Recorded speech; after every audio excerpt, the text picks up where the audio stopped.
Salut à toi et bienvenue dans cette nouvelle vidéo dans laquelle je vais te présenter trois positions du jeu d'échecs de fin de partie. Ce sont des études dans lesquelles le camp qui a le trait doit gagner. Donc tu vas pouvoir regarder ça tranquillement avec moi. On se met directement sur le Mac et je t'envoie ces vidéos. A tout de suite devant l'échiquier. Voilà, alors tu vois dans cette première position, tu as quand même des pièces qui sont un peu plus actives. Ton roi bloque un petit peu le roi adverse qui est un petit peu sur la bande en fait, qui n'a pas beaucoup de cases de jeu. Son fou là, tu vois, il a pas beaucoup de cases, il ne peut pas vraiment bouger. Si on joue de façon adéquate, on va vraiment lui poser des questions, tu vas voir, on va restreindre au maximum l'activité de ses pièces. Alors ok, je préconise qu'on rentre assez vite dans le vif du sujet. De toute façon, ce qui est évident dans cette configuration, ce que tu veux faire, c'est que tu veux le bloquer, c'est que tu ne veux pas qu'il puisse bouger. Donc on ne va pas jouer au con, on va jouer directement les bons coups. On va essayer de le bloquer, d'amener son roi le plus loin possible et qu'il puisse vraiment plus du tout bouger ses pièces. Ensuite, tu verras, il va y avoir un schéma de mat classique avec le fou de case blanche, le fou de case noire, pardon, des blancs, qui va pouvoir mater le roi adverse une fois qu'il sera complètement bloqué dans son angle. Donc vraiment, le plan est très simple. Ça ne sert à rien de se casser la tête à essayer de calculer des centaines de variantes et tout. Ça sert vraiment strictement à rien du tout. La seule chose qui va être utile ici, c'est de regarder en fait comment tu vas pouvoir amener son roi coup par coup le plus loin possible, le restreindre et l'amener dans son coin là où il va périr. Ok, donc en fait le premier coup évidemment c'est de faire fou F2 échec. Le roi doit partir, il est en prise, enfin il est attaqué. Ok, il n'a pas beaucoup de cases ici parce que tout simplement tu as le roi qui fait face, donc il va devoir monter sur H5. Là il n'y a pas de problème, on fait G4, on balance la sauce et on le force à faire roi H6. Maintenant tu fais roi F6 parce qu'en fait il y a un piège. Si jamais il te fait fou H7 ici, c'est un peu bête parce qu'il va se prendre fou E3, échec et mat. Puisqu'en fait, il a simplement plus de cases, étant donné que ton roi contrôle, ton fou contrôle et ton pion contrôle toutes les cases de sortie, il est échec, donc c'est mat. Ok, donc du coup, il ne peut pas jouer comme ça, donc il est obligé de jouer roi H7, et tu vois, son fou, il a vraiment plus aucune case de jeu. Il suffit juste de le contraindre à amener son roi sur H8, et là, on va pouvoir le mater vraiment facilement. Et pour ce faire, c'est pas compliqué, on va jouer G5, on lui retire toutes ses cases de jeu, regarde bien. Il n'a vraiment plus aucune case de jeu, son pion est bloqué, son fou est bloqué. Il y a juste son roi qui peut venir sur H8. Donc on évite le pat. Le roi est très bien placé ici parce qu'on va pouvoir lui coller un mat des familles avec fou D4, tu vas voir. Et donc l'idée c'est juste de mettre en place les conditions favorables pour ce mat. Ok, donc on va jouer directement fou D4. Et là s'il fait la bêtise de jouer par exemple fou H7, il va se prendre un mat avec roi prend F7 puisque le fou va donner échec avec la découverte du roi qui va partir sur F7. Donc là, ça ressemble un petit peu, tu vois, à un thème indien, un truc comme ça. Bon, j'ai ça dans mon bouquin. Si ça t'intéresse, tu peux le voir sur Amazon. Il s'appelle « Les plus belles idées du jeu d'échecs » et c'est l'un des premiers thèmes que je traite. C'est le premier thème que je traite dans ce livre. Donc ok, il ne peut pas jouer comme ça. Il est obligé de revenir sur H7. Là, on va juste faire un coup d'attente en fait. Il n'y a pas de problème, on va juste faire un coup d'attente. Alors évidemment, on aurait pu jouer différemment. Je te montrerai après une autre variante qui aurait été possible, mais de toute façon, ça ne change absolument rien, puisqu'ici, le but, ça va être de le mater sur sa fameuse case H8 là-bas. Donc on pousse le pion, et dans ce cas-là, il a un sacré problème, parce que quoi qu'il fasse, s'il fait fou H7 encore une fois, on le mate avec roi prend F7, puisque le fou donne échec avec la découverte du roi. Donc ok, il est obligé de jouer le coup de prise sur G6, il n'a pas d'autre coup, puisque notre pion contrôle H7, donc il ne peut plus revenir sur H7 évidemment. Donc après pion prend, roi prend, c'est mat, puisque le fou se découvre et le roi noir n'a plus de cases puisque notre roi contrôle toutes ses cases de sortie. Ok, on va revenir un tout petit poil en arrière ici et on va voir en fait après roi H7, on aurait pu jouer différemment. Là on a joué G5, on aurait pu jouer fou E3, dans l'idée aussi de retirer la case H6 et de le forcer à partir sur H8, ça n'aurait rien changé, on aurait continué par fou D4, roi H7, G5, et on se serait retrouvé dans la même configuration après roi H8, puisque tu vois, il n'a plus aucune case, puisque tout est contrôlé. Enfin voilà, tu vois, il est obligé de partir sur H8. Donc ok, G6, on retire la seule case de sortie G7, et évidemment sur fou H7, roi prend F7 mat, là il n'y a pas de souci, on connaît ça, on l'a vu 2 fois déjà. Donc ok, il va devoir jouer pion prend, et sur pion prend c'est la même, roi prend mat, puisque la découverte du fou, et le roi n'a plus aucune case ici. Donc voilà, j'espère que pour toi c'est clair, que tu as pu voir un petit peu tout ça. Et puis, de toute façon, si tu veux regarder de ton côté, je t'invite à aller dans la description de cette vidéo, puisque tout simplement, tu as le lien en fait, de l'étude en question et tu peux aller la regarder directement avec les variantes, etc. Ok, on passe à la deuxième position. Donc cette deuxième position, c'est Ulrichen en 1992 qui nous a concocté ce petit truc assez sympathique.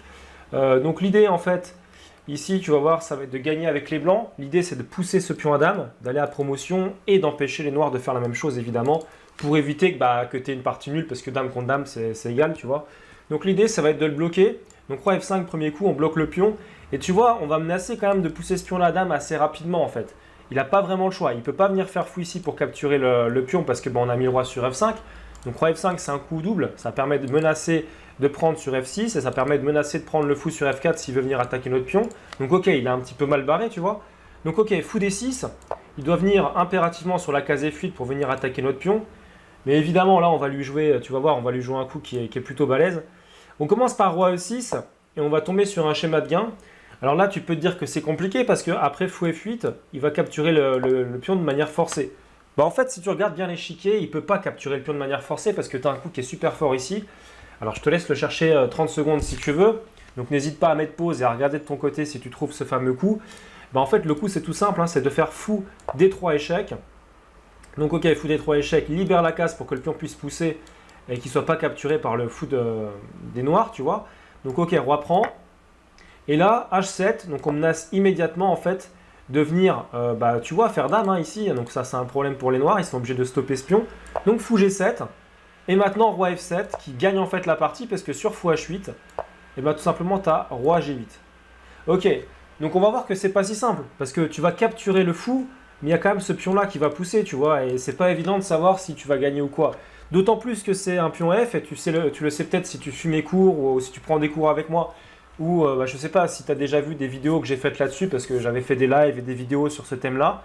En fait, un roi et pion sur la 7e ou la 2e, hein, suivant le camp, contre dame, c'est gagné seulement sur les colonnes B, D, E, G, parce que sinon il y a des pattes qui sont possibles en défense. Donc en gros, on a un pion de la colonne F, donc en fait c'est un souci parce que si ce pion atteint ici et que les blancs font dame, eh bien c'est partie nulle en fait. Tout simplement parce que c'est un pion F et donc le roi va pouvoir trouver une case de patte ici sur H1 et dès que la dame prendra ici, ça sera patte puisque le roi il sera sur H1, il sera patte. Ok. Donc en gros, je ne vais pas revenir sur cette leçon. Si ça t'intéresse, je t'invite à me contacter pour du coaching. Je vais tout apprendre, ça va plus, il n'y aura plus aucun secret pour toi là-dessus. Tous ces trucs-là, je peux te les apprendre très rapidement. Donc ok, bref, roi G8, F5, ça y est, il contre-attaque. Roi prend H8, F4. Et là, en fait, tu as une question qui t'est posée. Est-ce que tu vas plutôt faire roi G7 ou est-ce que tu vas plutôt faire roi G8 ? Mais en fait, il y a une question de logique et tu vas voir que c'est un petit plan de gain qui est assez sympa. En fait, on va faire roi G8.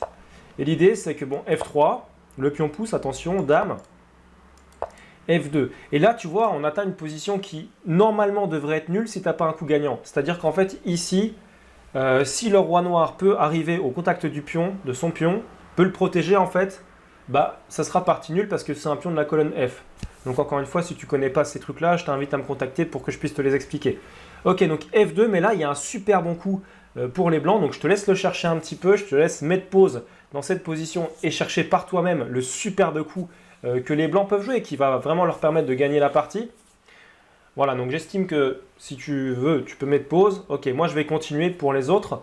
Donc ici, le coup, en fait, ça va être un coup qui va, de 1, empêcher le roi noir de venir sur la deuxième rangée, qui va attaquer le pion F2 et qui va aussi menacer de faire une enfilade si le pion va à dame. Bref, c'est le coup parfait et le coup parfait, c'est dame B2. Ok, après dame B2, qu'est-ce qui se passe? Je menace de prendre. Tu peux vraiment pas faire grand-chose parce que par exemple, si tu fais roi E3, je fais juste dame B5, je contrôle la case de promotion et tu sais peut-être que dans ces finales-là, quand la dame elle contrôle la case de promotion, en fait c'est tout simplement partie gagnée puisqu'après je vais remonter avec mon roi, tu vois, et je vais capturer le pion, hein, tout simplement. Donc il n'y a pas de souci. Donc ok, c'est gagnant. Donc ok, on va revoir qu'est-ce qui se passe s'il fait dame. Et bien s'il fait dame, il se prend l'enfilade avec dame B5, boum. Et le roi doit partir, je capture la dame et c'est fini. Ok.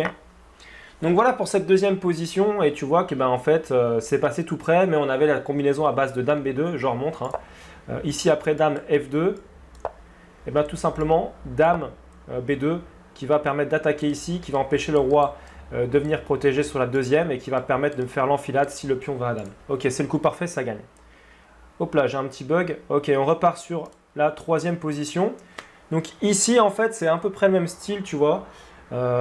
Et en fait, tu veux gagner cette partie en exploitant en fait la mauvaise position des pièces noires. Donc ça, c'est un truc assez proche de ce que j'avais joué dans une partie, tu vois. J'avais battu un joueur à 1700. Et en fait, c'est assez proche de la position que j'avais, tu vois. J'avais un pion. comme ça qui bloquait, tu vas voir, le fou noir, on va réussir à le bloquer, tu vois, il va pas pouvoir trop bouger. Et puis bah, après, tu vas le mettre en dessous de Tsang en fait. Donc ok, l'idée c'est fou à 4 échecs déjà. Donc il faut qu'il fasse vachement gaffe parce que bah, tu vois, le fou il est attaqué. Donc roi E7, le roi menace de prendre si tu pars. Hein. Donc ok, G5. Et là, tu contrôles toutes les cases du fou. Il peut pas venir là parce que j'ai le pion, il peut pas... il est obligé de protéger en fait, tu vois, avec son roi parce que sinon je fais roi prend. Et puis bon, bah il n'a pas de case, hein. S'il vient ici, je fais roi prend, il n'y a pas de souci, tu vois. Donc il ne peut pas venir par là non plus parce que le roi, il cache en fait, tu vois, la diagonale au fou. Donc il est obligé de faire E5, et ça c'est le coup, bah il n'a pas le choix, il est obligé de faire ça. Donc là, on va faire une petite triangulation, tu vois. On va empêcher le pion de pousser parce que si le pion pousse, bah, il va perdre la partie tout simplement avec un coup d'attente. Alors je peux te montrer tout bêtement, hein. Mais sur la poussée, fou prend par exemple. Ok, le fou est en l'air, il ne peut pas bouger. Donc admettons qu'il vienne faire roi ici, on ferait juste ça. Roi ici, et là en fait on pourrait faire un coup comme ça, boum. Donc tu vois, on fait une espèce de barrage déjà pour son roi. Il est obligé de jouer un coup et en fait il perd. S'il bouge le fou ici ou là, il est en prise. Et s'il bouge avec le roi, bah, il y aura roi prend fou en fait. Et je gagne la partie facilement. En plus, le fou est de la couleur de la case de promotion du pion. Mais ici, de toute façon, vu que je la contrôle, c'est pas un problème. Donc ok, maintenant qu'on sait ça, fou C2, on sait qu'en fait on va essayer de se mettre sur la diagonale, alors soit celle-ci, mais avec le bon tempo. Plutôt celle-ci d'ailleurs parce que tu vas permettre en fait de... bah, ça va être gagnant en fait. Soit il pousse le pion, tu feras fou prend, etc. et tu vas le remettre en dessous de Tsang. Enfin, tu verras que dans tous les cas, de toute façon, il va se prendre un dessous de Tsang. Donc ok, roi E8. Donc fou G6 échec. Roi E7. Voilà, et là on joue un petit coup d'attente. Fou E4. Roi E8. Fou C6, tu vois. Roi E7. Fou D5, coup d'attente. Voilà. Là... il ne peut pas bouger avec son fou, enfin, c'est important, hein, parce que s'il peut bouger, il peut se barrer après et il est bien, tu vois. Il ne peut pas pousser son pion parce que je ferai fou prend, tu vois, ici. S'il tente un truc comme ça, c'est juste pas bon parce que je fais roi prend et je vais à dame trop rapidement, tu vois. BDEG, en plus, je sais que la partie est gagnante puisque je suis sur une de ces colonnes où de toute façon, même s'il arrive à une case de promotion, je sais que je la gagne. Donc encore une fois, si tu sais pas, bah, je t'invite à me contacter pour prendre des cours parce que ça s'invente pas en fait. Donc ok, il est obligé de revenir sur E8. Là, je vais faire fou F7, tu vois, gain de temps, pardon, roi E7, et maintenant, fou G6, et là, il est en dessous de Tsang complet. Soit il bouge le roi, je prends le fou avec mon roi, tu vois. Il y a un barrage en plus qui est ici, donc il ne peut pas passer par là, donc il est vraiment mal engagé. Et s'il pousse ici, je fais juste fou prend, tu vois. Et là, en fait, bah, il a perdu, parce qu'il déjà, il perd son pion. Ensuite, il refait roi ici, je refais fou ici, par exemple, échec, tu vois. Il est obligé de revenir ici pour protéger encore son fou. Et là, je fais fou ici, tu vois, dessous de Tsang. Je vais lui prendre son fou, et je vais pouvoir pousser mon pion à dame. Ok, j'espère que pour toi c'est assez clair. Donc voilà un petit peu l'explication de cette troisième position. C'était Gromov, hein, celle-ci qu'il a trouvée en 1989, soit un an après ma naissance. Ok, bah écoute, je te laisse sur cette explication de ces trois positions. Donc voilà, c'est la fin de cette vidéo. J'espère qu'elle t'a plu. Quant à moi, ça m'a fait vraiment super plaisir de passer ce petit moment avec toi et de te montrer ces petits trucs, ces petites astuces de fin de partie qui permettent de gagner. Je te dis à très bientôt pour une nouvelle vidéo. Si tu veux te faire coacher, si tu veux vraiment progresser et passer un palier, bah, je t'invite à me contacter directement dans la description de cette vidéo. Il y a un lien pour le coaching, donc tu peux m'envoyer un mail en fait et je vais te répondre avec tout simplement toutes les conditions du coaching. Donc principalement, je fonctionne par Skype hein, pour que tu saches, avec partage d'écran, avec l'interface Lichess qui te permet aussi, tu vois, d'échanger en temps réel et que je puisse te montrer les trucs en temps réel pour que tu puisses progresser et gagner tes prochaines parties ou battre tes potes, etc. Voilà, donc je te dis à très bientôt, porte-toi bien et je te souhaite de très rapides progrès. À la prochaine!